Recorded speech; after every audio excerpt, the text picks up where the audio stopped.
In the final years of World War II, Adolf Hitler was no longer the confident conqueror who had once stunned Europe with lightning-fast victories. The German war machine was under constant pressure. Allied bombers darkened the skies. Cities burned. Armies retreated on multiple fronts. Yet even in this moment of decline, Hitler still believed that a miracle weapon could reverse Germany's fate. For years, Nazi scientists had worked on advanced weapons, jet aircraft, long-range rockets, and experimental technologies meant to terrify enemies and restore German dominance. Hitler trusted in innovation as much as ideology. He believed science could still deliver him a final victory. But what he did not know, what he could not yet fully understand, was that the United States was developing a weapon so powerful it would redefine warfare forever. Far from the battlefields of Europe, in secret laboratories hidden in deserts and mountains, American scientists were working on the most ambitious military project in history. It was called the Manhattan Project. Thousands of scientists, engineers, and workers labored in total secrecy. Entire cities were built for this purpose alone. Their goal was simple to state, but terrifying in its implications: to unlock the power of the atom and turn it into a weapon. At first, Germany had its own nuclear research program. In the early years of the war, German physicists were among the best in the world. But political interference, lack of resources, and strategic misjudgment slowed their progress. Hitler was far more interested in immediate battlefield weapons than in long-term scientific experiments. The idea of waiting years for an atomic breakthrough did not fit his vision of quick, decisive victories. Meanwhile, the Americans, driven by fear that Germany might build the bomb first, poured enormous resources into the project. Entire regions were sealed off. Workers were told nothing about what they were building. Even Vice President Truman had no knowledge of the program until he became president. This secrecy was itself a weapon. By 1944, fragments of intelligence began reaching Germany. Reports spoke of massive industrial complexes in the United States, unusual shipments of uranium, and scientists disappearing from universities. German intelligence suspected something major was underway, but they could not confirm what it was. To Hitler, these rumors sounded exaggerated. He believed Germany's rocket program would win the war first. As the war turned against him, Hitler became increasingly obsessed with wonder weapons. The V-2 rocket struck London from the edge of space. Jet fighters screamed across the skies, faster than anything the Allies had. Submarines were redesigned for greater speed and endurance. Yet all of these were tactical tools. None could stop the slow collapse of the Reich. Then in early 1945, a new kind of information reached Berlin. Intercepted messages, diplomatic rumors, and scientific assessments began pointing to something far more dangerous than rockets or jets. Allied scientists were believed to have succeeded in splitting the atom. This meant a single bomb could destroy an entire city. For Hitler, the idea was both horrifying and unbelievable.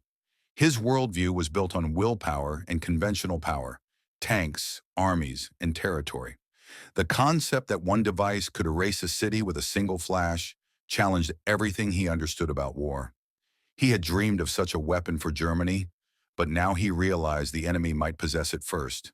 Inside the Führer's bunker, reality was closing in. Soviet forces were approaching from the east. American and British troops pushed from the west. The skies belonged to the Allies. Yet the possibility of a new weapon troubled Hitler more than any army. It meant the war was no longer about fronts and movements. It was about annihilation.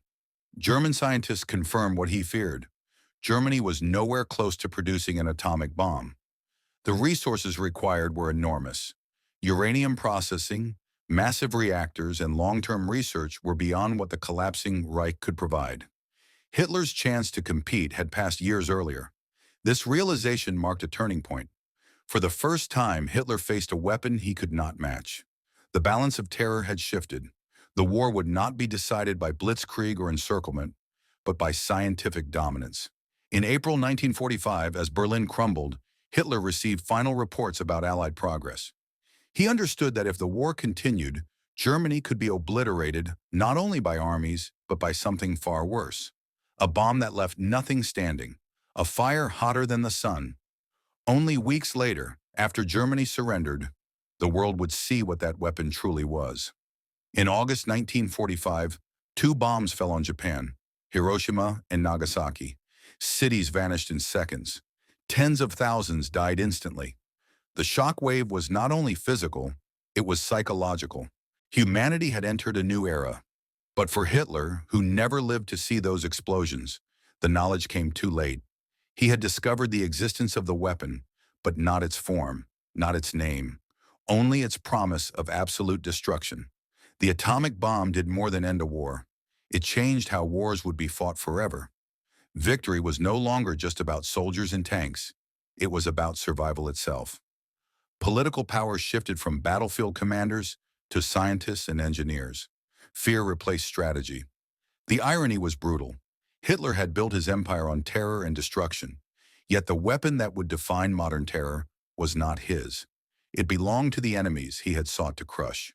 In the final days of the Reich, Germany's remaining scientists were captured and taken to the United States and the Soviet Union. Both sides wanted their knowledge. The war had ended, but a new conflict was beginning. The Cold War, fought with bombs that could end civilization itself. What Hitler discovered was not just a weapon, it was the future of warfare. A future where wars might be won before armies even met. A future where the decision to fight could mean the end of entire nations. This is why the atomic bomb is called the weapon that changed the war. Not because it destroyed two cities, but because it rewrote the rules of conflict forever. Hitler had dreamed of ultimate power. In the end, he learned that ultimate power had passed beyond him. The war he began with tanks and flags would be remembered for fire and light. And when Hitler discovered the weapon that changed the war, he also discovered something else. That even the most brutal empire could be made irrelevant by a single breakthrough in science. The world would never fight the same way again.